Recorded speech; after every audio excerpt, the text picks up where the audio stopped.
কলসগুলি রুদ্রে শুকাইয়া রং কইরা আবার ভাঙ্গার কারণে তোমার মনটা খারাপ। আমি আমার বান্দাদেরকে নিজ হাতে বানাইছি।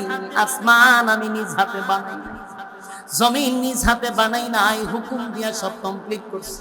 কিন্তু বান্দারে আমার কুদরতি হাত দিয়া বানাইছি। বান্দারে বানাইয়া কসম করছি সাচ্চা, সেই বান্দাগুলিরে তুমি দোয়া করাইয়া সব ধ্বংস করাইছো। আমি আল্লাহর কতটুকু কষ্ট লাগছে। যুবক ভাই, মালিকের মায়া মায়া দয়া বেশি, মায়া দয়া বেশি।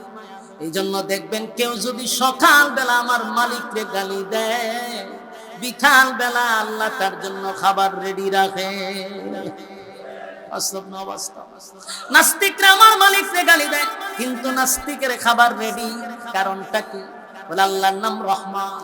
আল্লাহর মায়া দয়া খুব বেশি। মায়া দয়া বেশি হওয়ার কারণে গালি দিলেও আমার মালিক, গালি দিলেও বান্দার খাবার রেডি রাখে। এবার নিয়ামত দিছি, নিয়ামতের কদর কর। বললি না এমন কোন নবী নাই যাদেরকে পরীক্ষা করি নাই।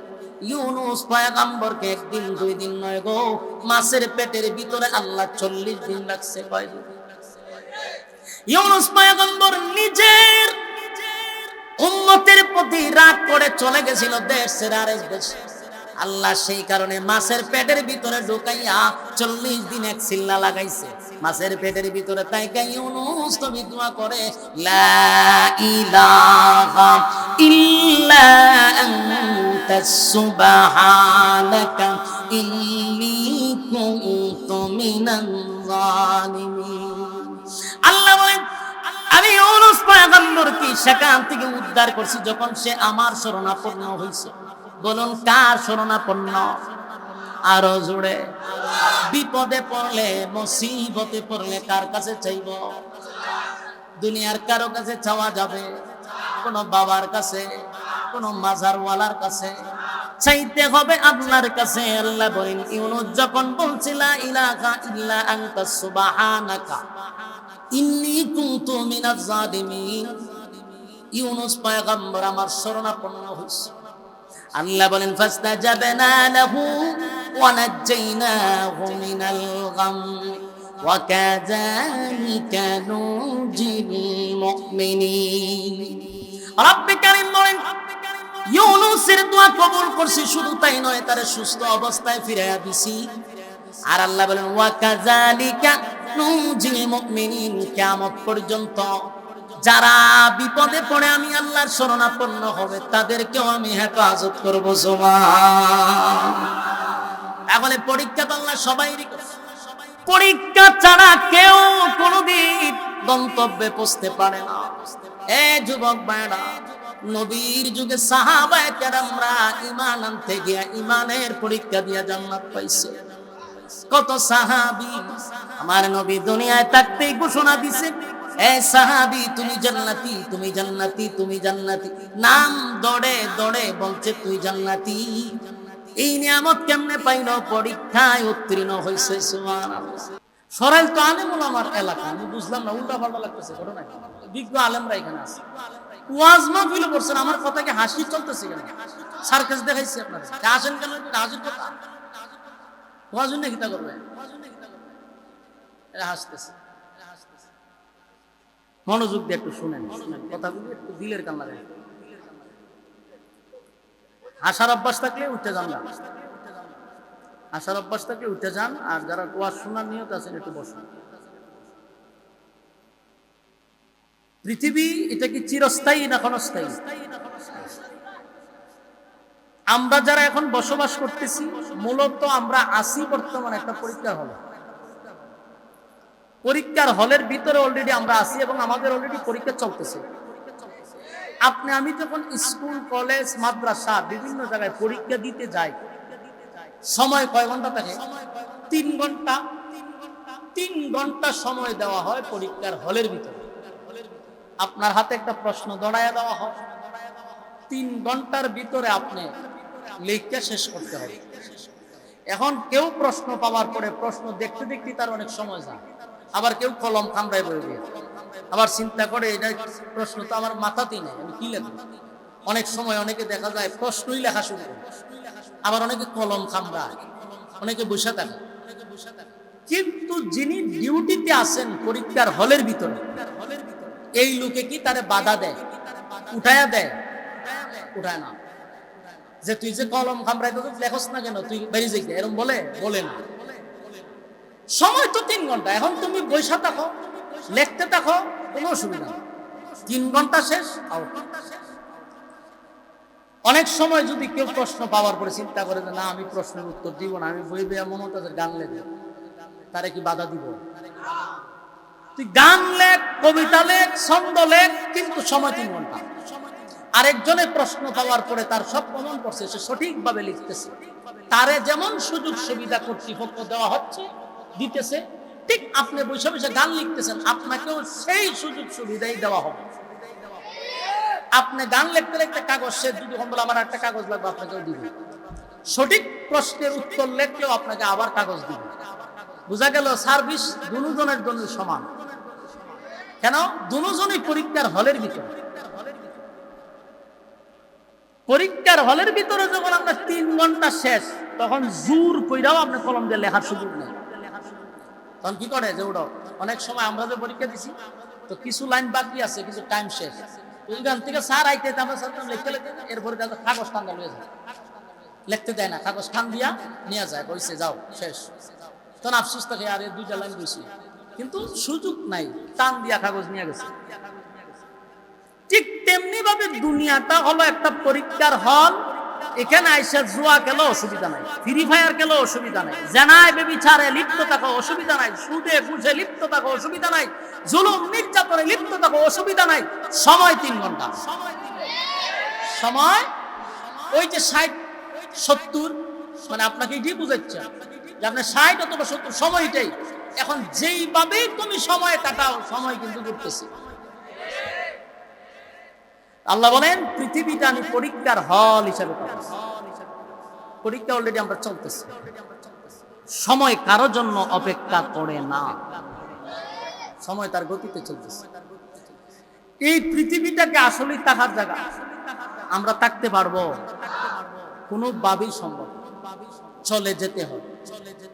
এটা আস্তিক হোক নাস্তিক হোক, আল্লাহ মানুক বা না মানুক, সবাই একমত যে পৃথিবীটা থাকার জায়গা না। আমার চোখের সামনে দাদা মারা গেছে, বাপ মারা গেছে, এর মানে আমিও থাকবো না। 100% চলে যেতে হবে। চলেই তো যাব। কুকুর বিড়ালও মরে, আমিও মরবো। যদি সমান সমান হয়, তাই আশরাফুল মাখলুকাত বানাইলো কেন? মানুষ হিসাবে আল্লাহ কেন বানাইলো? তোমার মরণ আমার মরণ যদি কুত্তা বিলের মতো হয়, তাহলে আল্লাহ মানুষ বানাইলো কেন? আসমান বানাইছেন, জমিন বানাইছেন, সূর্য চন্দ্র গ্রহ নক্ষত্র সৃষ্টি জগৎ কুল কায়নাত বানাইছে। বানাইয়া আল্লাহ একবারও বলে নাই যে আমি কসম কইরা বলছি তোরে বানাইছি সুন্দর করে। বলছে ফেরেশতা মাটির না নূর? নূরের তৈরি। ফেরেশতা গুনাহ চিনেনি, গুনার মজাও বুঝেন, কিন্তু ফেরেশতারে বানাই আল্লাহ বলে নাই যে তোরে সুন্দর করে বানাইছি। মানুষ বানাই আল্লাহ একবার না, 2 বার না, 4 বার কসম করছে। বলুন কয়বার? 4 বার কসম। 4 বার কসম, একবার না। আল্লাহ বলেন ওয়াত্তিন, 3 ফলের কসম, ওয়াজাইতুন, জাইতুন ফলের কসম, ওয়াতুরে সিনিনা, সিনাই পর্বতের কসম, ওয়াহাযাল বালাদিল আমিন। আল্লাহ বলেন পবিত্র মক্কা নগরীর কসম। কসম হইল কয়টা?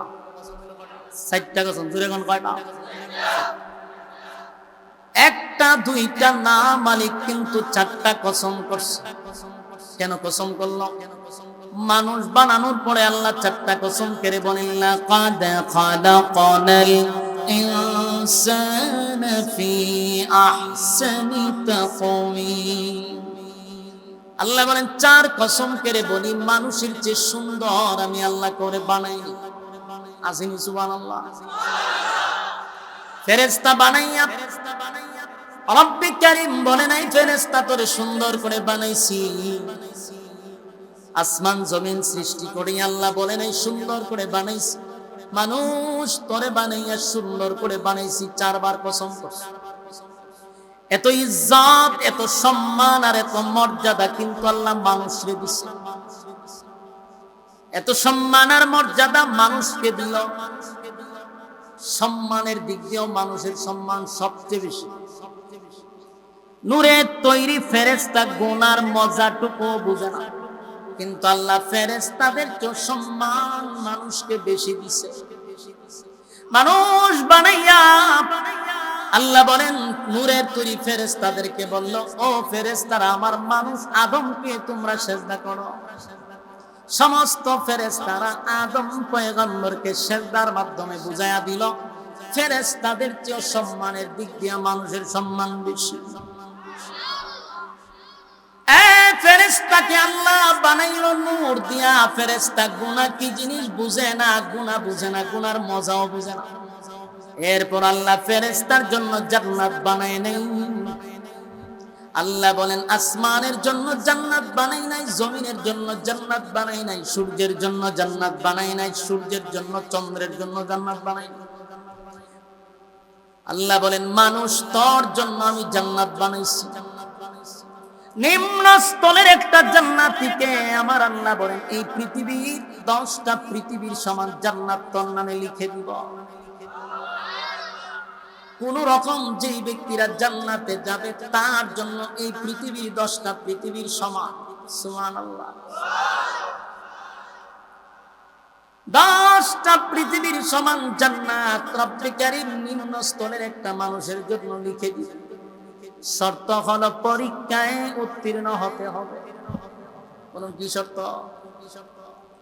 কথা কই না, আমার কথা আপনারা কেন জানি আল্লাহর রাস্তে তো হানা। আর 10-15 মিনিট পর্যন্ত সময় দিবেন না, সাইরা দিতাম হনো লক্ষণ তো তাড়াতাড়ি সাইরা দেন। আমরা এটাই বুঝাইতে চাইতেছি, আমার লাগে ডাবল। বলুন ফেরেশতার জন্য জান্নাত নাই, সূর্য চন্দ্রের জন্য জান্নাত নাই, মানুষের জন্য আছে, কিন্তু শর্ত হইল পরীক্ষায় পাস করতে হবে। পরীক্ষায় যদি কেউ পাস করে রব্বে কারীম বলেন কোন রকম যদি 1 নাম্বার পায় এই লোকটার জন্য এই পৃথিবীর 10টা পৃথিবী তার নামে লিখে দিব। আর ভালো নাম্বারে পাস করতে পারলে জান্নাতের অভাব নাই।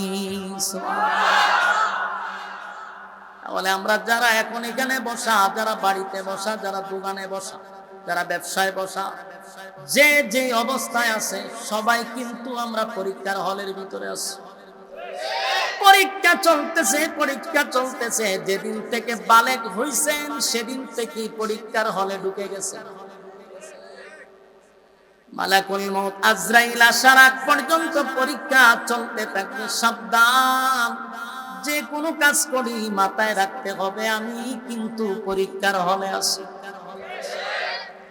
পরীক্ষার হলে আছি, যদি ফেল করি উপায় নাই, উপায় থাকবে না, উপায় থাকবে না, কারণ সময় খুব কম। আল্লাহ বলেন এই দুনিয়াতে তোরে পাঠাইতে গিয়া আমি অল্প পুঁজি দিয়া পাঠাইছি, বেশি পুঁজি না। যেই পুঁজিটা দিয়া পাঠাইছি সেই পুঁজিরও একটা কসম আছে। হায়াত দিয়ে আল্লাহ কসম করছে, ওয়াল্লাহ সময়ের কসম। আল্লাহ কিন্তু সময় কোনটা বুঝাইছে জানেন? হায়াতকে সময় বুঝাইছে। আল্লাহ বলেন সময়ের কসম। সময় যে দিল সেটারও কসম করছে। আল্লাহ বলেন সময়ের কসম। আল্লাহ বলেন সময়ের কসম, নিশ্চয়ই তোমরা ক্ষতিগ্রস্ত, নিশ্চয়ই তোমরা ক্ষতিগ্রস্ত। আল্লাহ সময়ের কসম করে বলে আমরা ক্ষতিগ্রস্ত। আল্লাহ যদি কয় ক্ষতিগ্রস্ত তাহলে বুঝেন অবস্থাটা কোথায় আছে আমার। আল্লাহ নিজেই বলে তারা ক্ষতিগ্রস্ত।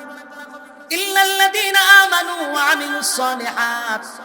আল্লাহ বলেন যদি 4 কাজ কেউ করে তারা ব্যতীত।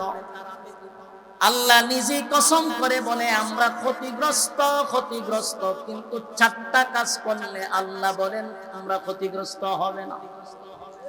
ইল্লাল্লাযীনা আমানু ওয়া আমিলুস সালিহাত ওয়া তাওয়াসাউ বিল হাক্কি ওয়া তাওয়াসাউ বিস সাবর। 4 কাজ যারা করবে তারা ব্যতীত সবাই ক্ষতিগ্রস্ত। তাহলে 4টা কাজ যদি না করতে পারি তাহলে 100% আমরা ক্ষতিগ্রস্ত। কথা কি বুঝতেছি? যুবক ভাই, রব্বে কারীম আমাদের হায়াতের কসম করে বলতে বলতেছে বান্দারে তোরে যে আমি হায়াত দিলাম এই হায়াতের কসম করছি ওয়াল আজ সময়ের কসম সেই সময়ের কসম করে বলতেছি তোরা ক্ষতিগ্রস্ত আল্লাহ বলেন ক্ষতিগ্রস্ত যদি বাঁচতে চাই চারটা কাজ আমাদের করা দরকার আছে না চার কাজ যারা করবে না তারা ক্ষতিগ্রস্ত ক্ষতিগ্রস্ত আজকে যারা প্যান্ডেলে বসছি চারটা কাজ আমাদের দরকার এক নাম্বার হলো ইল্লাল্লাযিনা আমানু এক নাম্বার হলো বান্দারে ঈমান আনতে হবে তার উপরে ঘুরে বানাও এক নাম্বার হলো ঈমান আনতে হবে কার উপর ইল্লাল্লাযিনা আমানু ঈমান আনতে হবে আল্লাহর উপর প্রশ্ন হইল হুজুর আমরা তো ঈমান আনছি কথায় আমি যে বলছি ঈমান আনতে হবে আমরা কি ঈমান ছাড়াই কেন বসছি আপনারা যারা এখানে বসা যাদের কানে আমার আওয়াজ যাচ্ছে তারাও বলবে হুজুর এক নাম্বার শর্ত তো আমরা পালন করছি আমরা ঈমান আনছি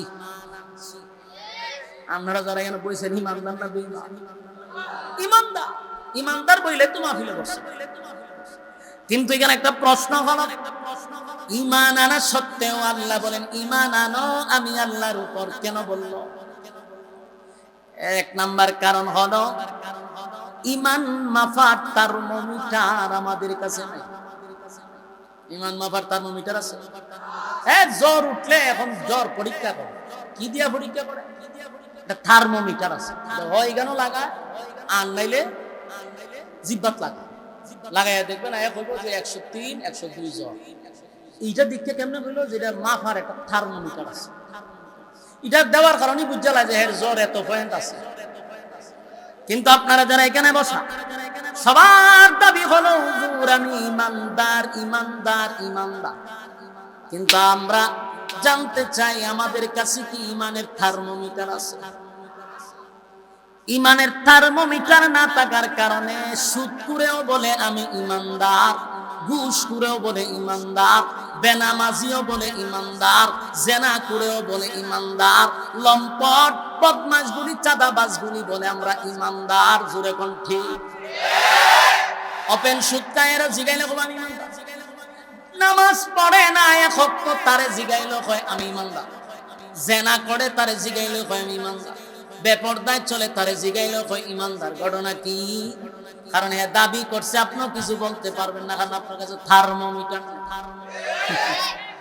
এর যে আপনি মাইপা দেখবেন এমন কোন মিশিং আছে এই জন্য এই প্রতিটা মানুষ জেনা ব্যভিচার করার পরে সুদ ঘুষ খাওয়ার পরেও বলে আমি ঈমানদার ঈমানদার ঈমানদার কারণ ঈমান মাপার থার্মোমিটার নাই সেজন্য সে স্লোগান দেয় আমি ঈমানদার কেউ যদি সুদ ঘুষ মদ খাইও কয় আমি 70 রাকাত নামাজ পড়ি কিছু কইতে পারবে যেমন আমরা শেখ হাসিনার কিছু ছেলা ফেলা ছিল যেমন আমরা নারায়ণগঞ্জের একজন নেতা ছিল শামীম ওসমান সাহেব যে খেলা হবে যে বলে কথা না খেলা হবে যে ব্যক্তিটা হুঙ্কার দিত একটা বক্তব্য আমি শুনতে যে আমি আলহামদুলিল্লাহ আমরা 70 রাকাত নামাজ পড়ি কয় রাকাত পড়ে 370 রাকাত পড়ে আমি একদিন বেশি বললাম রে আমি তো হুজুর মানুষ ওয়াজ মুসিবত পরিমাণ ছেলে বোঝা আমিও 70 রাকাত পড়তে পারি না আমি কতভাবে হিসাব করলাম 5 ওয়াক্ত নামাজ হিসাব করলাম নফল হিসাব করলাম আচ্ছা আমরা তো তাহাজ্জুদের সময় বাড়িতে যাই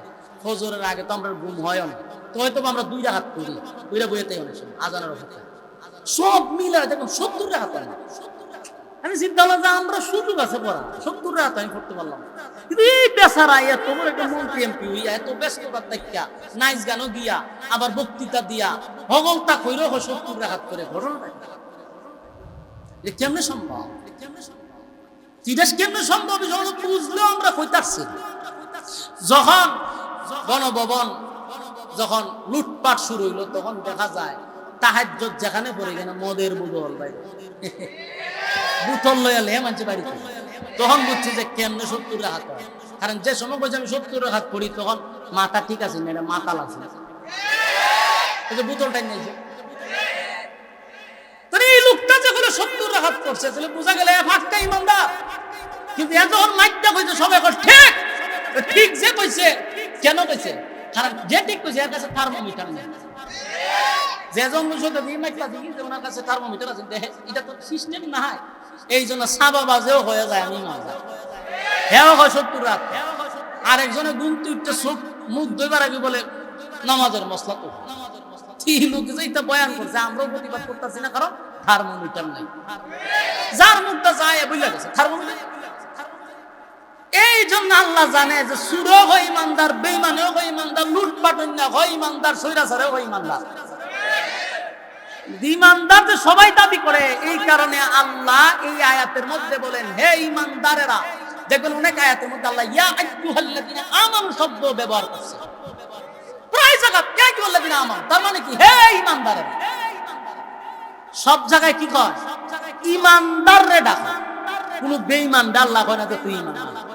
ডাকে কারে ইমানদাররে কয় ইমান আনতে। ঘটনাটা কি আল্লাহ আমরা তো ইমান আনছি তার মধ্যে আমরাই কয় হইছে মাথা লইয়া কয় 70 রাত নামাজ পড়ি, মানে তো নিজের দাবি করি ইমানদার। আল্লাহ কয় এই ইমানদার তুই তো কত কোয়ালিটির ইমানদার আমি তো জানি, মালা করে ইমান আন কথা না। ওর মনে করেন একজনের নাম রহিম মিয়া, আমার সাথে সবসময় আমি এর নাম জানি, আমার সাথে থাকে। এরপরে বললাম রহিম মিয়া, বারবার এর ডাকি। কোন যদি হুজুর আমার নাম চিনে, আমারে চিনে, আমার নাম বারে বারে ডাক দেখে তোরে চিনি দেখতে তোর নাম ধরে ডাকতেছে, তুই লুক বালা না। আল্লাহ ইমানদার দাবি কর সত্যি হই, তোর ভিতরে যে ইমানের কোনটা জিরো এটা তো আমি জানি। এলে তোরে বারবার কইতেছে রে ইমানদার। আল্লাহ তো ডাইরেক্ট কইতারে না যে রে প্রতারক, আল্লাহ তো মহব্বত করে ডাক দেয় হে ইমানদার। আমরা নেমে কইলাম রে প্রতারক এখানে তুই পাটরে খরচ কে, তুই তো নামাজে হক তো পড়ছ না 70 রাত পড়ছ, এটা আমরা হইলে কইলাম। কিন্তু আল্লাহর তো মায়া দয়া বেশি, যেন আল্লাহ কয় হে ইমানদারেরা। আল্লাহ জানে হের ইমান নাই, জিরো তায়া বলি সাবাবাজ দাবি করে ইমানদার। আল্লাহ বলে ইমানদার ইমান আন। ইমান আন মানে কি তুই ইমানদার দাবি করিস এরপর তোর কইতেছিস ইমান আন, তার মানে তুই বুঝজানে মনে মনে আল্লাহ কিটা বুঝাইতেছে। কারণ সুরের মনে মনে জানা আছে। যখন আল্লাহ ডাক দেয় আমি তো নিজে নিজে বুঝি যে আমার ভিতরে কি আছে এটা তো আল্লাহ জানে। এজন্য আমারকে আল্লাহ সতর্ক করতেছে ঈমান আন। এজন্য আল্লাহ এই আয়াতে বলেন ওয়ালাস সময়ের কসম ইল্লাল্লাযীনা আমানু, তোমরা ঈমান আনো আমি আল্লাহর উপর। সময়ের কসম ঈমান আনো আমি আল্লাহর উপর। এক নাম্বার ওয়া আমিলুস সালিহাত, নেক আমল করো। এরপরে কি কয় ঈমানের পরে কি আজরাহান, ঈমানের পরে কি নেক আমল। আমি প্রথমেই বলছি এর কোনো হুজুর আছে বলছি, প্রথমেই বলছি বলুন আল্লাহ নিজে প্রথম আয়াতে বলছে আমাদের হায়াতের কসম করে যে চারটা জিনিস যদি তোদের মধ্যে না থাকে তোরা ধ্বংস। বলুন কয় জিনিস না থাকলে? এখন আপনারা যারা এখানে আছেন, যারা আমার ওয়াজ শুনতেছেন, এখানে বৈশা বৈশা আপনি মিলাই দেন যে চারটা কারণ যেগুলো আমি বলতেছি, চারটা যদি কারোর মধ্যে একটা না থাকে তাহলে আপনি আল্লাহর আদালতে ঈমানদার না। কারণ আপনি এখানে বৈশা বৈশা খালি নোট করেন যে আপনার মধ্যে কোনটা নাই, যদি একটা না থাকে এখন ঈমানদার হন না। মনোযোগ দিয়া নোট করে রাখেন। এক নাম্বার ঈমান আনো। কিন্তু আপনি দাবি করতেছেন আমি দাবি করতেছি ঈমানদার, কিন্তু আমার মনে জানা আছে যে আমি কি কাজ করি, এতে আমার ঈমান থাকে কি থাকে না এটা আমি নিজে নিজে বুঝে নিবেন। আমি যদি আপনার প্রশ্ন করি এখন যে ঈমান কারে কয়, হুজুর রাজারা এগুলো বুঝতে হবে ঈমান কারে কয় এটি অনেকে হইতে পারে। কিন্তু আমি আপনাদেরকে লজ্জা দিব না, শুধু ভিতরে ভিতরে বুঝা নেই। এক নাম্বার হলো ঈমান আনতে হবে কার উপরে? দুই নাম্বার হলো নেক আমল। ঈমানের পর পরই নেক আমল দরকার আছে না নাই? এইখানে বসছেন, যতক্ষণ বসা থাকবেন উপর থেকে সাকিনা রহমত নাজিল হবে যদি ইখলাসের সাথে কথাগুলি শ্রবণ করে। আর যদি দিলের মধ্যে থাকে কথাগুলি শোনার পরে আমি আমল করব, বাসায় গিয়ে আবার ঘুমাইয়া ঘুমাইয়া চিন্তা করব হুজুর কথাগুলি কি বলল। দিলের কান লাগায়া যদি শুনেন আর মনে মনে ভাবেন যে কথাগুলির উপরে আমল করা দরকার, এমন ইখলাস নিয়ে যদি বসেন, আল্লাহ রাব্বুল আলামিন বলেন বান্দারে আমি হেদায়েতের রাস্তা করে দেখায়া দেব। দুই নাম্বার হলো নেক আমল। এখানে যতক্ষণ বসা থাকবেন, যতটা আয়াত শুনতেছেন, প্রতিটা অক্ষরে অক্ষরে 10টা করে নেকি আপনার আমল নামায় আল্লাহ ঢুকায়া দিছে। তাহলে 2 নাম্বার যে নেক আমল, এখানে আসার পরে নেক আমল আসতেছি, নেক আমল আসতেছি নি, প্রত্যেকের আমল নামায় নেক আমল আল্লাহ ঢুকাচ্ছে। তবে দিলের কান লাগাইয়া কথাগুলি আমলের নিয়তে শোনা দরকার। 1 নাম্বার হলো ঈমান, 2 নাম্বার হলো নেক আমল। নেক আমল, নেক আমল, নেক আমল, নেক আমল, নেক আমল ছাড়া হাসরের মাঠে কোনো দাম নাই, কোনো ইজ্জত নাই, কোনো সম্মান নাই। দুনিয়াতে যেমন টাকা ছাড়া মানুষকে মানুষ গণে না, হাসরের মাঠে নেকি ছাড়া কেউ কাউরে গণবে না। এজন্য নেকি ছাড়া কোনো উপায় নেই। আল্লাহ ঈমানের পরেই বলে বান্দারে নেক আমল করো, নেক আমল করো, নেক আমল করো। 3 নম্বরে আল্লাহ বলেন ওয়াতাওয়াসাউ বিল হক। 3 নাম্বার হলো হক কথাগুলি বলো। কি কথা? আরো জোরে। হক কথা কিন্তু 4টা কারণের মধ্যে একটা। এই জন্য মাঝে মধ্যে আমরা হক কথা বলতে গিয়া অনেকের কাছে আমরা কিন্তু খারাপ হয়ে যাই। অনেকে আমাদেরকে মহব্বত করত, কিন্তু হক কথা বলার কারণে তার দিল থেকে আমরা বাহির হয়ে যাই। কিন্তু এই লোকটা জানে না 4 কারণের মধ্যে একটা হলো হক কথা। হক তোমাকে বলতেই হবে। এটা তোমার বিরুদ্ধে সবাই চলে যাক, তুমি একা, অসুবিধা নেই, কারণ এটাকে আমার থেকে বলছি না, আল্লাহর পক্ষ থেকে। হক কথা বলতেই হবে। 3 নাম্বার হলো হক কথা। হক কথা শুধু হুজুররাই বলবে, আপনারা বলবেন না, এটাই তো বাস্তব। হ্যাঁ, ইসায়ের কারণ কি হুজুরই মানবো না আপনারও মানার দরকার? তাহলে যে কোনো বিষয় আমরাই বলা লাগে। গান বাজনা বিরোধিতা হুজুররাই করা লাগে। নবীর বিরুদ্ধে কথা বললে হুজুররাই আন্দোলন করার লাগে। কেন? হুজুররা একলা জান্নাত বুঝাইবো, আমরা যাইতেন না? তিনি দায়িত্ব কি আমরারও খালি না আপনারও? হ্যাঁ, অনেক সময় হুজুর ওয়াজ করতে আইছেন, রাজনীতি করেন, বোঝা যায় এই দায়িত্বটা শুধু আমরাই, এর কোনো দায়িত্ব নাই। এই জন্য হক কথা যদি তিতাও হয়, এটা বলা দরকার। সমাজে যদি গান বাজনা হয়, বিয়ে বাড়িতে যদি বক্স লাগাইয়া ডান্স তো পাগলো ডান্স বাজানো হয়, তাহলে শুধু ইমাম সাহেব মসজিদের মিম্বরে বৈশা কেন প্রতিবাদ করবে? আপনি কি করেন? বেচারা হাজী সাহেব মক্কায় গিয়া নাম পালাইছে হাজী, কিন্তু তার বাড়ির পাশে বাজনা বাজানো হয়, সে ওই দিকে তাকাইয়া দেখে আর ইমাম সাহেবের কাছে বিচার দিয়ে হুজুর দেখছেন হয়তো ধ্বংস হয়ে গেছে। ইমাম সাহেব কি দিছে দেখছেন, এর বাড়িতে গান বাজনা হয়, আস্তাগফিরুল্লাহ আস্তাগফিরুল্লাহ। এই সময় এর ইমাম সাহেব তো হইল গিয়া জনগণের ইমাম, কিছু বলে তো চাকরি যাবো উচিত আছে। এই সময় কোন যে আপনি আস্তাগফিরুল্লাহ করেন, আপনার দায়িত্ব আছে এখানে বাধা দেওয়া। আমরা আমাদের বিচারদের করি, এটা কি আমার দায়িত্ব? খালি ইমামেরই দায়িত্ব? ইমাম সাহেব বাধা দিলে ইমামের চাকরি ছুটে যাওয়ার সম্ভাবনা আছে, কিন্তু আপনি বাধা দিলে গ্রামের মানুষের তো আপনারা গ্রাম থেকে বাইর করতে না। তাহলে দায়িত্ব ইমামের চেয়ে বেশি আপনার। তাই আস্তাগফিরুল্লাহ পড়তে পড়তে তসবিহ জপতে জপতে ইমাম সাহেবদেরকে বিচার দেয়, গান বাজনা বাজা। এই জন্য আমি বললাম 1 নাম্বার ইমান, 2 নাম্বার হলো নেক আমল, 3 নাম্বার হলো হক কথা, 4 নাম্বার যে অপশন দাঁড়ছে 4 নাম্বার হলো বান্দারে তুমি ধৈর্য ধারণ করো। ধৈর্য কিভাবে? যুদ্ধের ময়দানে গিয়ে মাথা নষ্ট করলে হবে না। আপনি এখন যুদ্ধে যাবেন ইসলামের জন্য, হ্যাঁ, প্রথমে যদি মাথা গরম হরিলেন না জান কাকে সমস্যা আছে। রাসূল 10 বছর মক্কাতে নির্যাতন সহ্য করে গেছে, মাথা গরম করতে না। মদিনায় গিয়ে কুবা শামসুর মতো কুবাইছে। কথা ঠিক? ইসলামে খালি মায়ের খাওয়ান না, মায়ের দেওয়ান না, কথা হয় না। হ্যাঁ, খালি খাওয়ান না, দেওয়ান না। এই জন্য আল্লাহ বলেন প্রথম হলো ইমান, 2 নাম্বার নেক আমল, 3 নাম্বার হক কথা বলতে থাকো। কারণ প্রথম মাথা গরম করো না, প্রথম হক কথা বলো। যদি দেখো না তোমার কথা মানে না, তাহলে তুমি ব্যবস্থা নাও। রাসূল খালি মাথা থাকলেই পড়ছে না, তরবারিও হাতে নিছে, তরবারিও হাতে নিছে। এখন ইসলামের মধ্যে খালি ওয়াজ নসিহত, হুজুর মায়ের খাইছে, রক্ত খাইছে, দান দান মানছে, এখানে শেষ না। রাসূল 27টা যুদ্ধের সেনাপতি ছিল।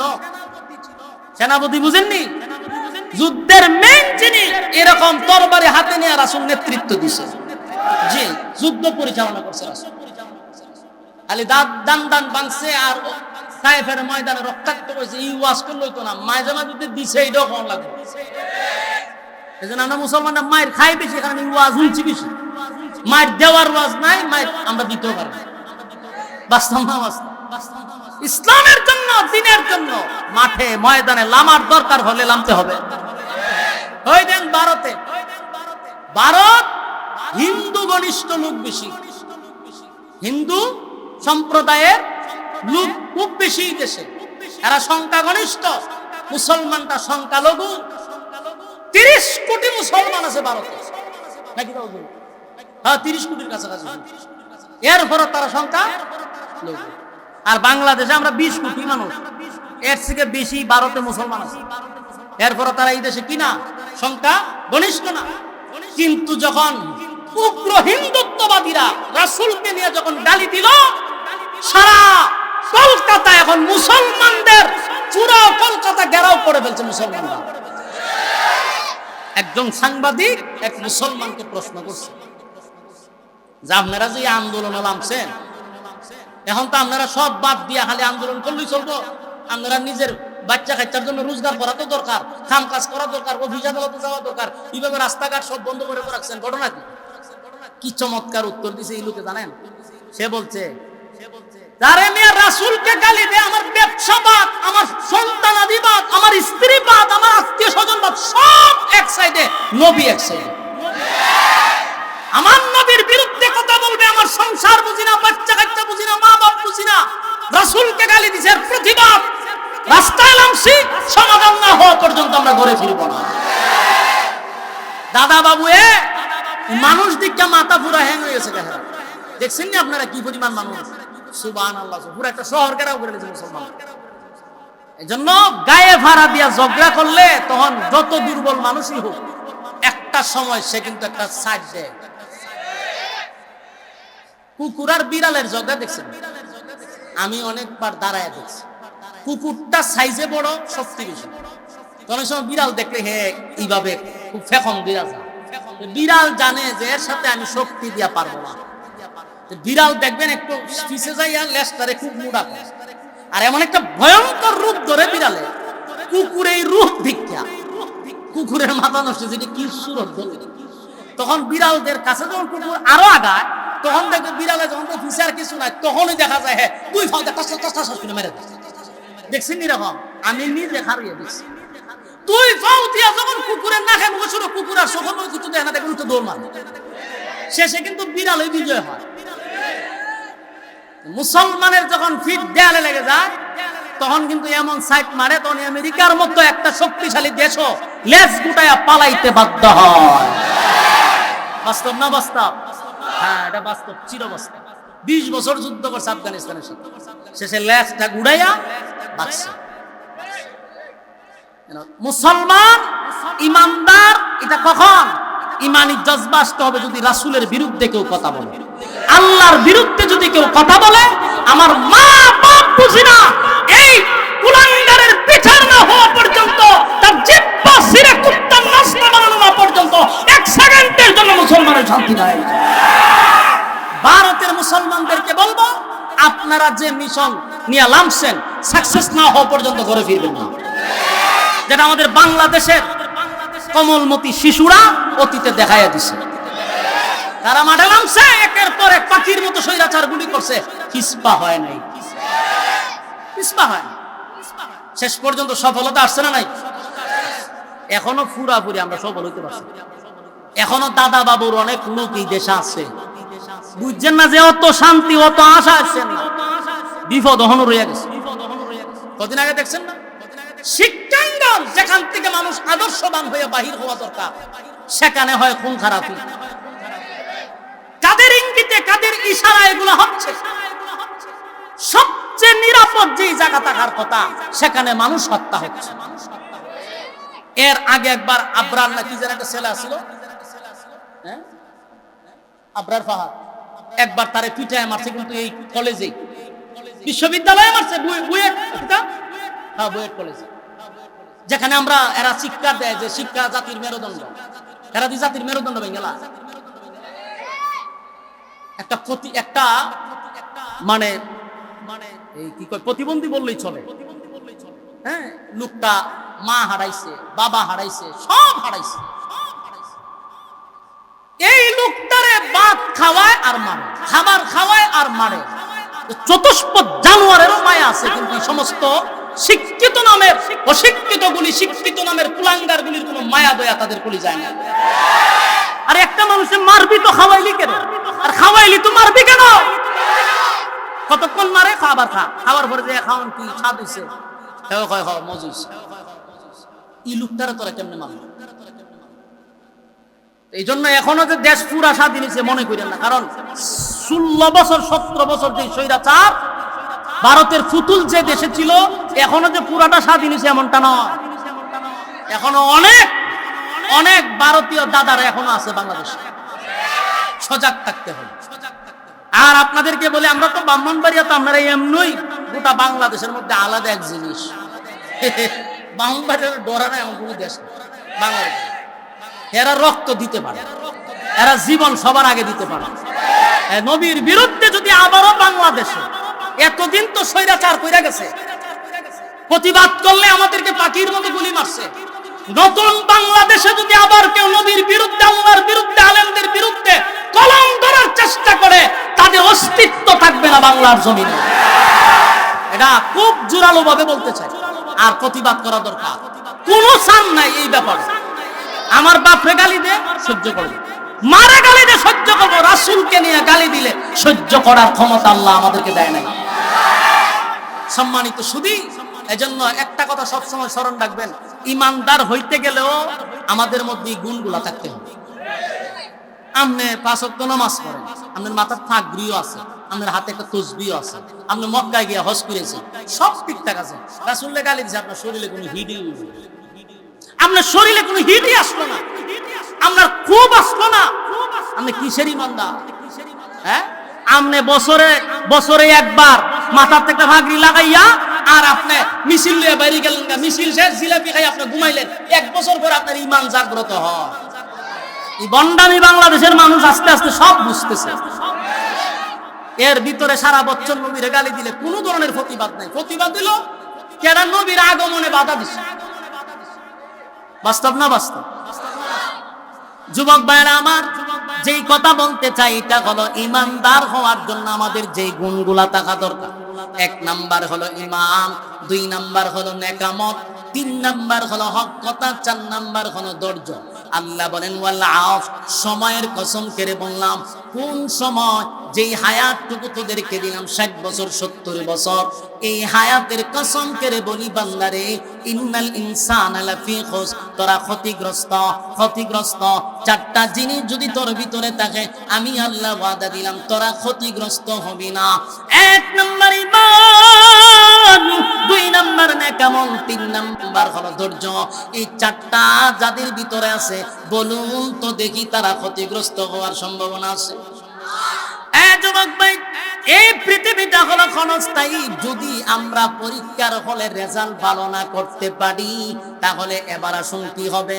রেজাল্ট যদি ভালো না হয়, ইন্না জাহান্নামা কানাত মিরসাদা, যে আয়াতটা আমি আপনাদের সামনে শুরুতেই তেলাওয়াত করছি, ইন্না জাহান্নামা কানাত মিরসাদা, নিশ্চয়ই জাহান্নাম তোমাদের জন্য উট পেতে বসায়া আছে। তো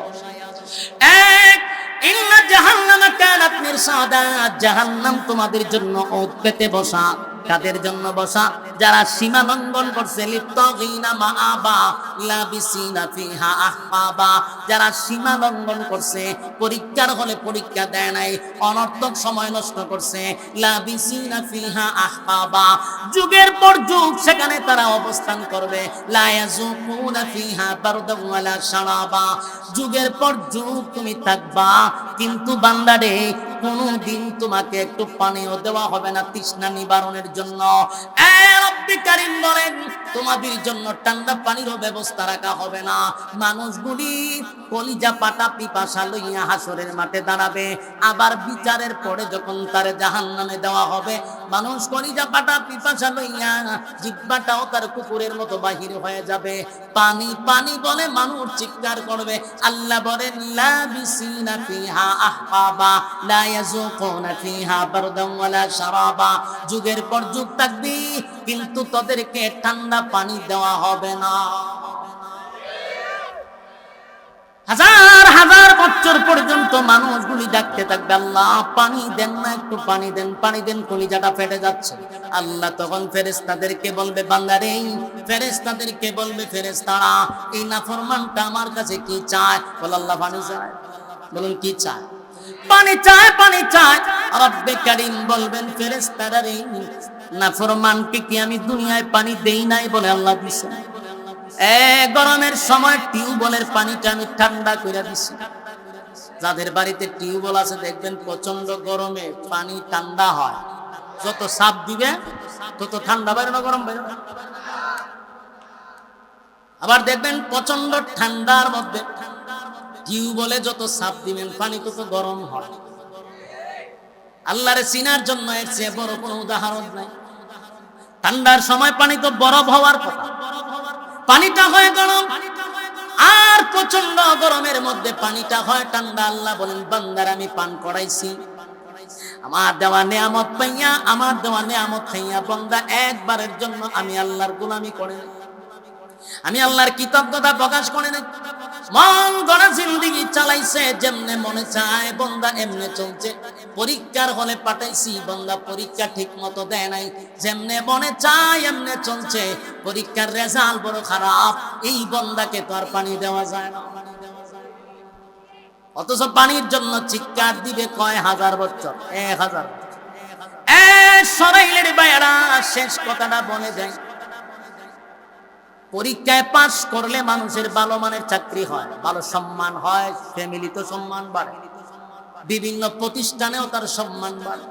ঠিক তেমনি ভাবে আল্লাহ বলেন দুনিয়া নামক পরীক্ষার হলের ভিতরে পাঠাইলাম রে, পরীক্ষা যদি ভালো হয় আমি আল্লাহ করে সম্মানের কোনো কমতি দিব না। কেউ পরীক্ষা ছাড়া জান্নাতে যেতে পারে না। কত নবী রাসূল রে আল্লাহ পরীক্ষা করছে, যাদের কোনো গুনাহ নাই। বলুন তো আহলে সুন্নাত ওয়াল জামাতের আকীদা হলো নবীরা হলো নিষ্পাপ, কথা হয় না? আমাদের আকীদা হলো সমস্ত নবীরা নিষ্পাপ, তাদের কোনো গুনাহ নাই, গুনাহ নাই। কিন্তু আল্লাহ নিষ্পাপ নবীদেরকে পরীক্ষা করছেন। আদম নবীর থেকে নিয়ে ঈসা রূহুল্লাহ পর্যন্ত বহু নবীরে আমার আল্লাহ পরীক্ষা করছে। আদম নবী 350 বছর কাঁদছে। কত বছর? 350 বছর কাঁদছে। যখন দুনিয়াতে তারে পাঠানো হলো, লজ্জায় শরমে 350 বছর উপরের দিকে তাকায় নাই, লজ্জায়। কারণ আমার আল্লাহ নিষেধ করছে এই গাছের ফল যেন না খাই, আমি তো খাইলাম শয়তানের দোকান পড়ে। লজ্জায় শরমে আসমানের দিকে তাকাইলো না 350 বছর। কানতে কানতে আদম আলাইহিস সালামের চোখের পানি দিয়ে একটা নদী হয়। এত কান্না কাঁদছে আদম নবী, এত কান্না কাঁদছে, চোখ দিয়া নদী হয়ে গেছে, এত পানি পড়ছে। কিন্তু সেই আদম নবীকে আল্লাহ 350 বছর কান্নার পর আল্লাহ ঘোষণা দিছে, আদম রে আমার নবীর নামের উসিলায় যখন মাফ চাইলে আল্লাহ ঘোষণা দিছে আমি তোমারে মাফ করে দিছি। নূহ পয়গম্বর 950 বছর দাওয়াত দিছে, এরপরেও নূহ পয়গম্বরের উম্মত নূহ পয়গম্বরের কথা মানতে চায় না। নূহ পয়গম্বর যখন আল্লাহর কাছে বলল আল্লাহ এই জাতিকে ধ্বংস করে দিন, ধ্বংস করে দিন, কিন্তু আল্লাহ বড় কষ্ট পাইছে। মালিক কষ্ট পাইছে, নিজের হাতে আমি বান্দা বানাইছি, আমার নূহ আমারে অর্ডার দিছে আল্লাহ তুমি ধ্বংস করে, দিলাম তো ধ্বংস করে। নূহ আমি আল্লাহর কলিজায় বড় আঘাত লাগছে, কারণ মানুষ আমি নিজের হাতে বানাইছি। মানুষ বানাইয়া 4টা কসম করছে, মানুষের মতো সুন্দর করে আমি আল্লাহ কোন মাখলুক বানাইনি। নূরাইন। আল্লাহ নূহ পয়গম্বরকে বলেন, নূহ তুমি কলস বানাও। মাটি দিয়া নূহ পয়গম্বর কলস বানাইলেন, শত শত কলস বানাইলেন। আল্লাহ বলেন, নূহ বানাইছো? বলে আল্লাহ বানাইছি। বলে রৌদ্র দাও, রৌদ্র দিস। সব কমপ্লিট করার পরে আল্লাহ বলেন রং করো, রং করলো। সাজাইয়া গুজাইয়া কলস গুলা রাখলো। এরপর আল্লাহ বলেন লাঠি দিয়ে সব কলস গুলা ভেঙে ফেলাও। নূহ পয়গম্বর একে একে সমস্ত কলস গুলি ভেঙে দিল। এবার ভাঙার পরে নূহ পয়গম্বরের মনটা বড় খারাপ। এত কষ্ট করে আমি এতগুলা কলস বানাইলাম, ভাঙতে যদি হবে আমার মালিক কেন শুকাইতে দিল? শুকাইলাম তো, রং করলাম, আবার আমারে দিয়ে সবগুলো ভাঙাইয়া। আল্লাহ কয়, নূহ পয়গম্বর মনটা বড় খারাপ। বলে আল্লাহ মন তো খারাপ হওয়ার কথা, শত শত কলস নিজের হাতে বানাইয়া রৌদ্রে শুকাইয়া রং করে আমি ফিটফাট করে তুললাম, আপনি আবার বললেন সব ভেঙে দিতে, সব ভেঙে দিলাম, এই জন্য মনটা খারাপ। আল্লাহ বলেন, কলসগুলা নিজের হাতে বানাইয়া কলসগুলি রৌদ্রে শুকাইয়া রং কইরা আবার ভাঙার কারণে তোমার মনটা খারাপ। আমি আমার বান্দাদেরকে নিজ হাতে বানাইছি। আসমান আমি নিজ হাতে বানাই নাই, জমিন নিজ হাতে বানাই নাই, হুকুম দিয়া সব কমপ্লিট করছি। কিন্তু বান্দারে আমার কুদরতি হাত দিয়া বানাইছি। বান্দারে বানাইয়া কসম করছি সাচ্চা, সেই বান্দাগুলিরে তুমি দোয়া করাইয়া সব ধ্বংস করাইছো। আমি আল্লাহর কতটুকু কষ্ট লাগছে। যুবক ভাই, মালিকের মায়া, মায়া দয়া বেশি, মায়া দয়া বেশি। এই জন্য দেখবেন কেউ যদি সকাল বেলা আমার মালিককে গালি দেয়, বিকাল বেলা আল্লাহ তার জন্য খাবার রেডি রাখে। নাস্তিকরা আমার মালিককে গালি দেয়, কিন্তু নাস্তিকের খাবার রেডি। কারণটা কি? বলে আল্লাহর নাম রহমান। আল্লাহর মায়া দয়া খুব বেশি। মায়া দয়া বেশি হওয়ার কারণে গালি দিলেও আমার মালিক, গালি দিলেও বান্দার খাবার রেডি রাখে। এবার নিয়ামত দিছি, নিয়ামতের কদর কর। বললি না এমন কোন নবী নাই যাদেরকে পরীক্ষা করি নাই। ইউনূস পয়গম্বরকে একদিন দুই দিন নয় গো, মাছের পেটের ভিতরে আল্লাহ 40 দিন রাখছে। কয়দিন? ইউনূস পয়গম্বর নিজের উম্মতের প্রতি রাগ করে চলে গেছিল দেশ ছেড়ে আরেক দেশে। আল্লাহ সেই কারণে মাছের পেটের ভিতরে ঢুকাইয়া 40 দিন এক চিল্লা লাগাইছে মাছের পেটের ভিতরে। তাই ইউনূস তো দোয়া করে, লা ইলাহা ইল্লা আনতা সুবহানাকা ইন্নী কুনতু মিনাল জালিমিন। আল্লাহ বলেন, আমি ইউনূস পয়গম্বরকে সেখান থেকে উদ্ধার করছি যখন সে আমার শরণাপন্ন হয়েছে। বলুন কার শরণাপন্ন? আরো জোরে। বিপদে পড়লে, মুসিবতে পড়লে কার কাছে চাইব? দুনিয়ার কারো কাছে চাওয়া যাবে? কোন বাবার কাছে, কোন মাজারওয়ালার কাছে? চাইতে হবে আল্লাহর কাছে। আল্লাহ বলেন, ইউনূস যখন বলছিল লা ইলাহা ইল্লা আনতা সুবহানাকা ইন্নী কুনতু মিনাজ জালিমিন, ইউনূস পয়গম্বর আমার শরণাপন্ন হইছে। আল্লাহ বলেন, ফাস্তাজাবনা লাহু ওয়া নাজ্জাইনাহু মিনাল গাম ওয়া কাযালিকা নুজিল মুমিনিন। রব্বে কারীম বলেন, ইউনূসের দোয়া কবুল করছি, শুধু তাই নয় তারে সুস্থ অবস্থায় ফিরাইয়া দিছি। আর আল্লাহ বলেন, ওয়া কাযালিকা নুজিল মুমিনিন, কিয়ামত পর্যন্ত যারা বিপদে পড়ে আমি আল্লাহর শরণাপন্ন হবে তাদেরকেও আমি হেফাজত করব। সুবহান। তাহলে পরীক্ষা তো আল্লাহ সবাইরই করছে। পরীক্ষা ছাড়া কেউ কোনোদিন গন্তব্যে পৌঁছতে পারে না। এ যুবক ভাইরা, নবীর যুগে সাহাবায়ে কেরামরা ঈমান আনতে গিয়া ঈমানের পরীক্ষা দিয়া জান্নাত পাইছে। কত সাহাবী আমার নবী দুনিয়ায় থাকতেই ঘোষণা দিছে, এ সাহাবী তুমি জান্নাতি, তুমি জান্নাতি, তুমি জান্নাতি। নাম দৌড়ে দৌড়ে বলছে তুই জান্নাতি। এই নিয়ামত কেমনে পাইলো? পরীক্ষায় উত্তীর্ণ হইছে। সুবহানাল্লাহ। ছোট ছোট সাহাবীরা, একেবারে ছোট ছোট সাহাবীরা, যেমন আমার সামনে কতগুলো বই রয়েছে দেখেন, এইটা যতটা বই হয়েছে একটাই ওয়াজ নয়, বইয়ে বইয়ে এটির সাথে কথা গল্প করে মোবাইল টিপা টিপা আমার সামনে বইয়ে মোবাইল টিপতেছে, অনেকক্ষণ ধরে খেলা মেলা দেখতেছে, যেন এর সাথে কথা কোনো ওয়াজ করে বললে আমি সব করে বলছি। কিন্তু এই যে পোলা বানগুলা বলছে একটার ভিতরেও কোনো অনুশোচনা নাই, কারণ তাদের কোনো দোষ নাই, এরা মাসুম বাচ্চা, কিন্তু ফ্যামিলির থেকেও শিক্ষাটা পাইছে না। ফ্যামিলি প্রথম ক্লাস হলো আমার ঘর, ঘর থেকে শিক্ষা পায় না, এই জন্য উলামায়ে কেরামদের সামনে বসে এদের ভয় আসে। আমরা ছোটবেলা হুজুরের সামনে হুজুর দিয়ে দেখে ওই দিকে ঘুরে যাবে, বয়স হইল কাঁপতো হুজুর দেখে। এখনকার যে জেনারেশন ফুলা ভান বেরিয়েছে, হুজুর তো দূরের কথা, পুলিশই ধরা। বাস্তব না বাস্তব? ভয় বলতে আর বিদ্যে নাই, বুঝবে এটা কিয়ামতের আলামত। কথা কানা হুজুর, আমরা যে পড়ছি হুজুরের সামনে দাঁড়ালে ফসরা বাইসা করছে, ভয় আসল কাঁপতো। বাড়ির থেকে আইলে যদি দেখতাম যে বেত একটা কাছে, তো অবস্থা খারাপ হইতো, এত ভয় আছে। বাপ রোড ওরাইতাম, আমাদের নিজের বাপরে দেখলাম আসল কাঁপতো, এত ভয় লাগতো। এখন আমার দ্বারা বইয়ে বেড়ে খেলতাছে, হাসতাছে, ভয় বলতে না। কিয়ামতের আলামত। কিসের আলামত? কিয়ামত। কিন্তু রাসূলের যুগে ছোট ছোট বাচ্চারা, এই যে রোমান না বালেগ, একেবারে বালেগই হইছে, ছোট ছোট বাচ্চারা পরীক্ষায় উত্তীর্ণ হয়ে গেছে। সুবহানাল্লাহ। একবার এক সাহাবীর সঙ্গে ছোট একটা বাচ্চাই তো নবীর দ্বারে খুব ঘন ঘন বাপে আঙ্গুল ঘুরানো শুনলো না, এগুলো আপনারাও করবেন।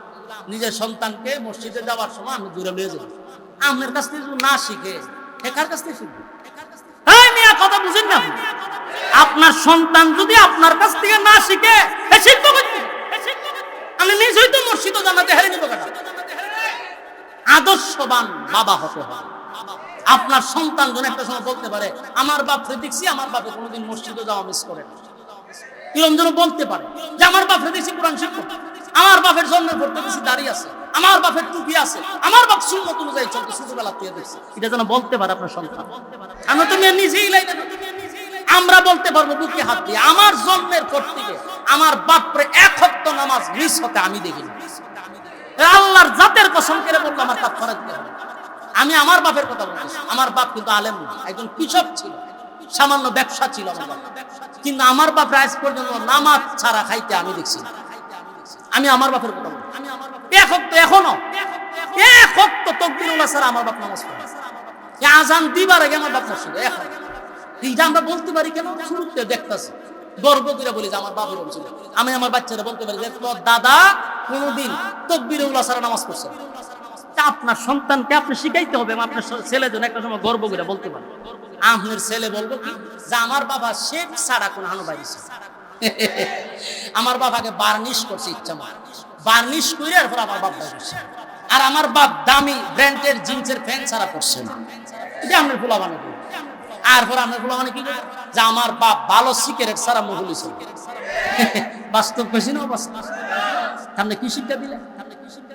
বাবা হিসাবে লজ্জা পাওয়ার কথা। আপনার সন্তানকে আপনি নিজে গড়ে তুলতে হবে, তেমনি আপনাকে আদর্শ বাবা হিসাবে সে মানুষ। খুব কষ্ট হয়েছে আমার কথা, আমার স্বার্থে বলছি না, আপনার স্বার্থে। ওয়াজ মাহফিলে তো এটাই শোনা দরকার। কথা বলুন, এতটুকু যদি শিক্ষা করে না জানতে আর কই শিখবেন?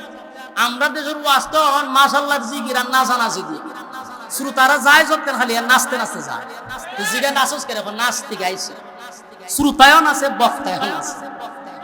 তাসির তো এই দিকে না, প্রতিটা কথা আপনার মাথায় ঢুকান এবং আজকে নিয়ম করেন যে আমি আমার ছেলেটা আস্তে আস্তে বড় হইতেছে আমার চোখের সামনে, আমার কাছ থেকে কি শিখবে? আমি একটা বাবা হইতে পারলাম না আদর্শ। আগের মুরব্বী যে সাদা দাড়ি দেখেন, এরা কিন্তু এরার ফুলা মানে কিন্তু এরা দেখছে নামাজ পড়তে, এখনো দেখে, ঠিক কিনা? যুবক ভাইরা আমার, রাসূলের যুগে ছোট ছোট বাচ্চারা হাতে ধরে ধরে মসজিদ আসে।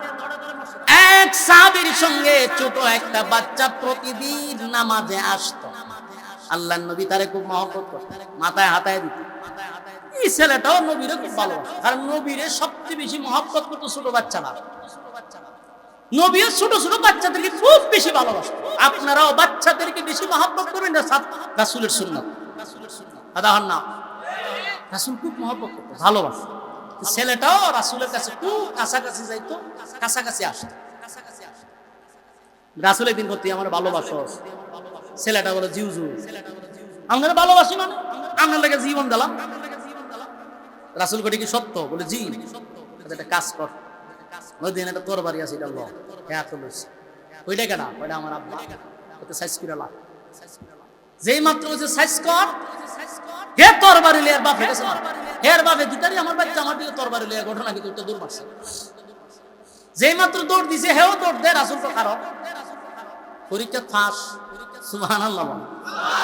আল্লাহর নবী বলেন, এক সাহাবী দাঁড়া, দুনিয়ার জমিনে আল্লাহ বাবা পুত্রের মধ্যে ঝগড়া লাগানোর জন্য আমারে পাঠায় নাই, আমি বাবার সন্তানের মধ্যে মিলায়া দেওয়ার জন্য পাঠাইছি।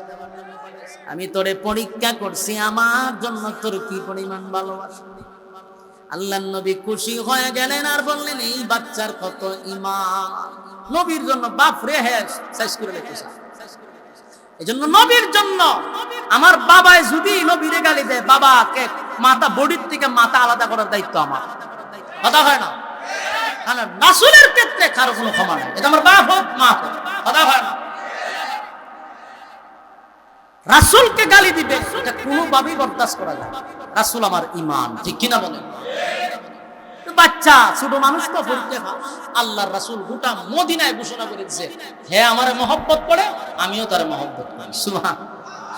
সারা মদিনায় খবর হয়ে গেছে, এই বাচ্চা ছোট হইলে কি গো, এর ঈমানের জজবা মারাত্মক, সবাই তারে মহব্বত করে, রাসূলের ভালোবাসা।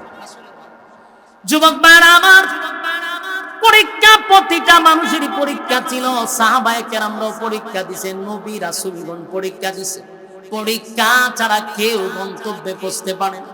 তুমি আর আমি এখানে বসছি, আমরাও আসছি, আমাদের পরীক্ষা চলতেছে। তাই পরীক্ষার হলে কিন্তু সময় বড় কম, সময় বড় কম।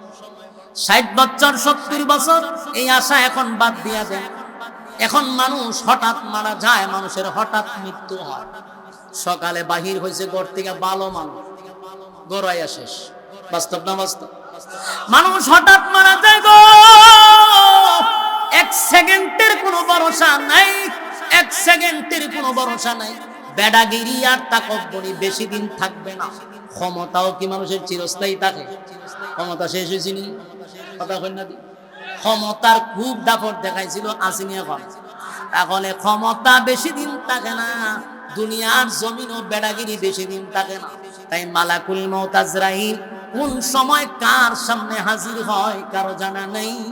এর আগে আমাদের ঈমানকে শক্ত করা দরকার, ঠিক কি না বলে? ঈমানের জন্য সব বিসর্জন দিতে রাজি ইনশাআল্লাহ। কারা কারা ভাবেন হাত তুলে দেখায়া দেন। লিল্লাহি তাকবীর, লিল্লাহি তাকবীর। রাজি আছেন তো ইনশাআল্লাহ? হ্যাঁ, হাত তুলে একেবারে টান করে তুলে। ঈমানের জন্য, ইসলামের জন্য সব করতে রাজি ইনশাআল্লাহ। তাহলে বিসমিল্লাহ কর। চাই চাই ইসলামী সরকার চাই, চাই চাই কোরআনী শাসন চাই, চাই চাই ইসলামী সরকার চাই, চাই চাই কোরআনী শাসন চাই। যেখানে থাকবে না বিচার, যেখানে থাকবে না অনাচার, যেখানে থাকবে না বিচার, যেখানে থাকবে না অনাচার, এমন একটা রাষ্ট্র চাই, চাই চাই ইসলামী সরকার চাই, চাই চাই কোরআনী শাসন চাই। সোনার বাংলা দেখছি, ঠিক না? রূপার বাংলাও দেখছি, কথা হয় না দি? মুজিবের বাংলাও দেখছি, জিয়ার বাংলাও দেখছি, এরশাদের বাংলাও দেখছি। শুধু ইসলামের বাংলাদেশ দেখার বাকি রয়েছে। বাস্তব না বাস্তব? আমরা এখন একটা আওয়াজ তুলবো, এটা হলো আগামীর বাংলাদেশ ইসলামের বাংলাদেশ, আগামীর বাংলাদেশ মৌলবাদীদের বাংলাদেশ। বাস্তব না বাস্তব? হ্যাঁ, আগামী বাংলাদেশ। আর কেমনই তো যেই গুথাগুথি লাগছে, ইসলামিক দল একটার মধ্যে কোনো ঐক্য হওয়ার কোনো লক্ষণ আমি দেখি না। গুতাগুতি শুরু হয়েছে। আমি আমাদের দলগুলারে বলবো, জানি না আমার কথাটা যদি কিরামান কাতিবিন প্রচার করতে আরেকবার ভালো লাগবে, এলে সব কথা চাইলেও বলতে পারে। আমায় আমার ক্ষুদ্র জ্ঞানের ধরে বাংলাদেশে একটা বিজ্ঞ অভিজ্ঞ একটা দল হলো ইসলামিক দলের মধ্যে জামাত ইসলাম। আপনারা এরার থেকে কিছু শিখা দরকার, এটা আমার ব্যক্তিগত। কারণ এদের থেকে শিক্ষা দরকারি কারণে এদের মধ্যে রাজনীতি কারে কয়, কত প্রকার ও কি কি এদের কাছ থেকে শিখবেন। আমরা দেখেন জামাত ইসলামের মধ্যে এদের ভিতরে কেউ কোনোদিন গুতাগুতি করতে দেখছে? আমি দেখি। আর আমি কিন্তু জামাতি একটা ফ্যামিলি থেকে উঠে এসেছি। আমরা আমাদের ফ্যামিলিটা এটা কিন্তু জামাত গেছিত ফ্যামিলি। এতদিন তো বলা ডর করছে এলাকাটা, যদিও মানে ভিন্ন মানে আকীদা, আমাদের ফ্যামিলিতে যারা ছিল অধিকাংশ জামাত করতো, আমি ছাড়া। এদের ন্যূনতম একজন জামাতে খালি ভর্তি হয়েছে, তাদের আচার আচরণ দেখবেন অনেক কিছু শিকার আছে। বাধ্য হয়েছি বলতে, এগুলো বলি না কেন, আজকের গুতাগুতির কারণে বলতেছি। জামাতের মধ্যে একটা ঐক্য কি, তাদের দলের মধ্যে কেউ কাউরে নিয়ে গুতাগুতি করে না। যদি কোনো কেউ ভুল করে এদের মুরব্বী আছে, ওখান থেকে সিদ্ধান্ত না আসা পর্যন্ত এদের মধ্যে কামড়া কামড়ি হয় না। আর আমাদের মধ্যে একটা লেদা হইও এ বালেগ হইছে না, হেও দেখবেন মুরব্বীর আর 14 গোষ্ঠী উদ্ধার করে দেয়। কেরে বাংলাদেশ কি মুরব্বী হারা? আমাদের মধ্যে মুরব্বী না। কোন সমস্যা হলে মুরব্বীরা মুরব্বীদের কাজ করে। আমি এখনো বালেগ হইছি না, আমি যদি দুই কথা বলতে যাই তাহলে এর দ্বারা কি ঐক্য হচ্ছে না ফাটল সৃষ্টি হচ্ছে? জারি ভাই এদের মধ্যে কোনো মুরব্বীরা ছোট ছোট পোলা বানো মুরব্বীদেরকে শাসন করা শুরু করছে। এখান থেকে বাইর হয়ে আসতে হবে। আমি আমার ভিতরের কথাটা বলছি, সবার কাছে এই কথাটা পছন্দ হবে এটাও না। আমার এই সুন্দর কথাটাও কালকে যদি সোশ্যাল মিডিয়ায় ছড়ে, আমার 14 গোষ্ঠী উদ্ধার করার জন্য একদল বইয়ের জালে কি বুক লইয়া। কিন্তু আমি দুঃখে বলছি, কারণ মুজিবের বাংলা দেখছি, জিয়ার বাংলা দেখছি, এরশাদের বাংলা দেখছি। এখন যেটা আমরা আশায় বসে রয়েছি ইসলামের বাংলা। ইসলামের বাংলা যদি কায়েম হতে চায় তাহলে কি গুতাগুতির ভিতরে ভুল মানুষের হয়, স্লিপ মানুষের হয়, কিন্তু এটার বিচার করার জন্য মুরব্বী আছে। তখন ঠিক নেই। আমি যদি মুরব্বীরে শুদ্ধ সাইজ করে লাই তাহলে আর বিচার রইল, বিচার ওকে শুদ্ধ সাইজ করে লাই। আল্লাহ রস্তে উম্মতের একটা ঐক্যের সময় আমরা যেন ফাটল সৃষ্টি না করি, যতটুকু পারি সেক্টরাইজ করব। আমাদের মধ্যে উদারতা বাড়াইতে হবে, সংকীর্ণতা দূর করতে হবে। কথা হয় না? তাহলে ঐক্য আসা জামাত, চরমুনাই, খেলাফত, বাংলাদেশের যত দল আছে ইসলামিক দল সব যদি এক প্ল্যাটফর্মে আসে, আল্লাহর কসম এই দেশে আর কোনো দলই নেই।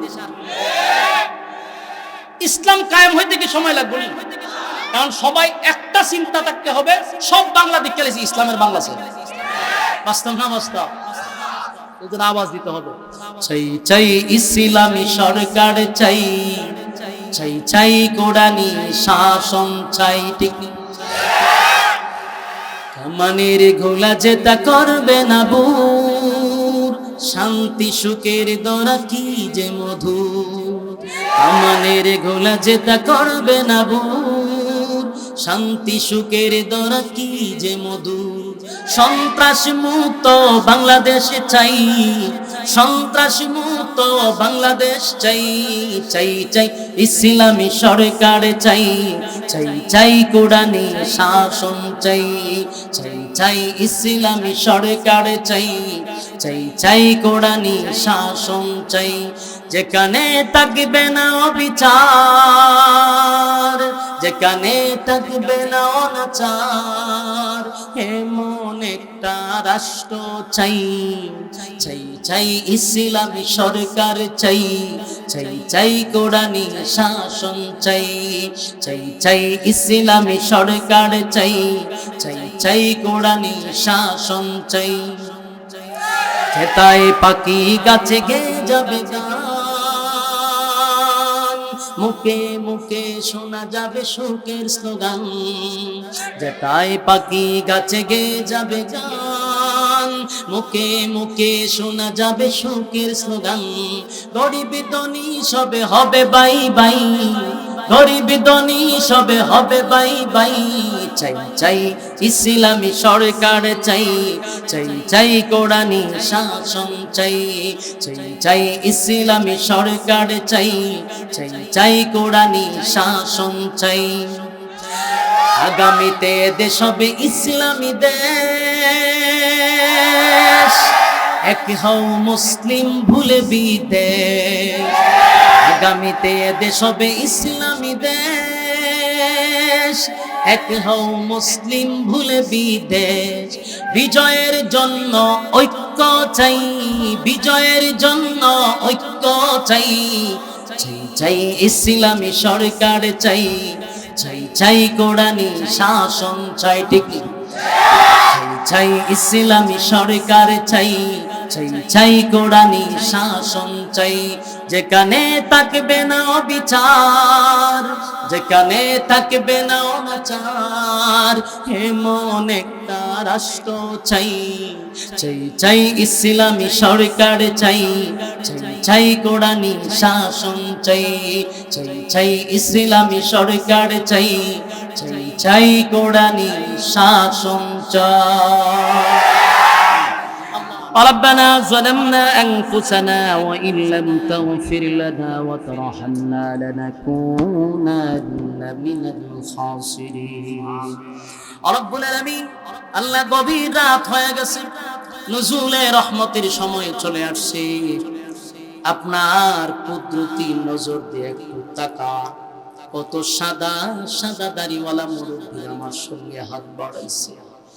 আল্লাহ, তরুণ যুবক ভাইরা আমার সঙ্গে হাত বাড়াইছে। ছোট ছোট মাসুম বাচ্চারা, যাদের এখনো গুনার খাতায় নাম উঠে নাই, এমন ছোট ছোট মাসুম বাচ্চারা আমার সঙ্গে হাতটা বাড়ায়া দিছে। পর্দার আড়ালে আমার মা বোনেরা হাত বাড়াইছে। জাতির শ্রেষ্ঠ সন্তান হযরত উলামায়ে কেরামরা আমার সঙ্গে হাত বাড়াইছে। আল্লাহ, আমি গুনাহগার, নাগান্দা, নাফরমান, নালায়েক, অযোগ্য আপনার কাছে ভিক্ষুকের হাত বাড়াইছি। মেহেরবানি করে জুমার রাত্রিতে দোয়া কবুলের রাত, জুমার রাত্রি দোয়া কবুলের রাত্রি।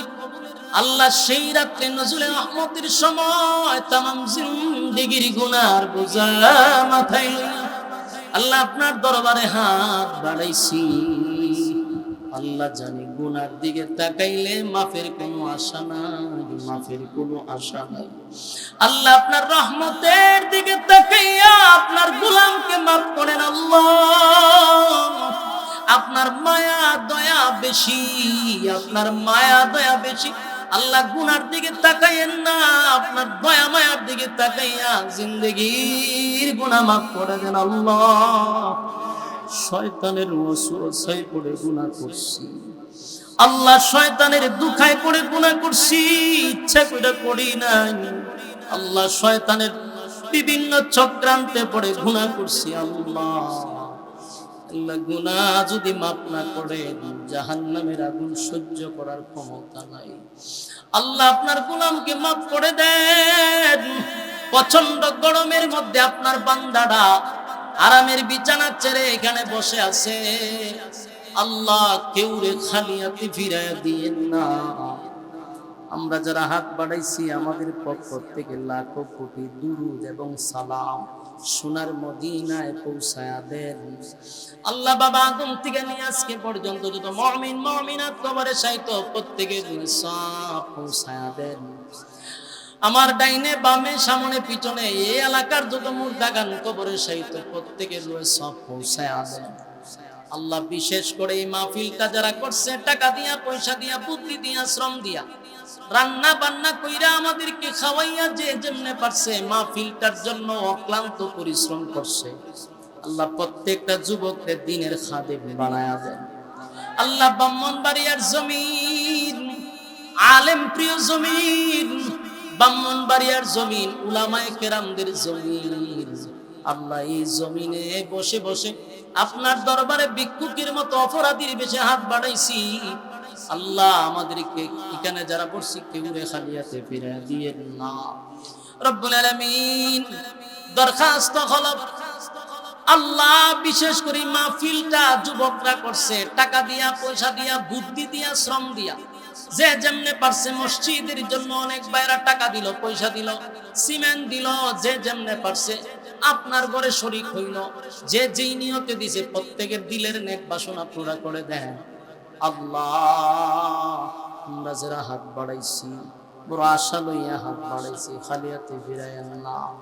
রব্বুল আলামিন, তামাম জিন্দেগির গুনার বোঝা মাথায় লইয়া হাত বাড়াইছি। কেউ অসুস্থ আছে সুস্থ করে দেন, কেউ পেরেশানিতে আছে পেরেশানি দূর করে দেন। আল্লাহ কেউ অভাব অনটনে আছে অভাব অনটন দূর করে দেন। কারো বাচ্চা কাচ্চা নিয়ে সমস্যায় আছে আল্লাহ সমাধান করে দেন। বিশেষ করে আমাদের ছেলে সন্তান যারা আছে আল্লাহ আমাদের সন্তানগুলিকে নেককার বানায়া দেন, আমাদের স্ত্রী সন্তানগুলাকে আল্লাহ নেককার বানায়া দেন।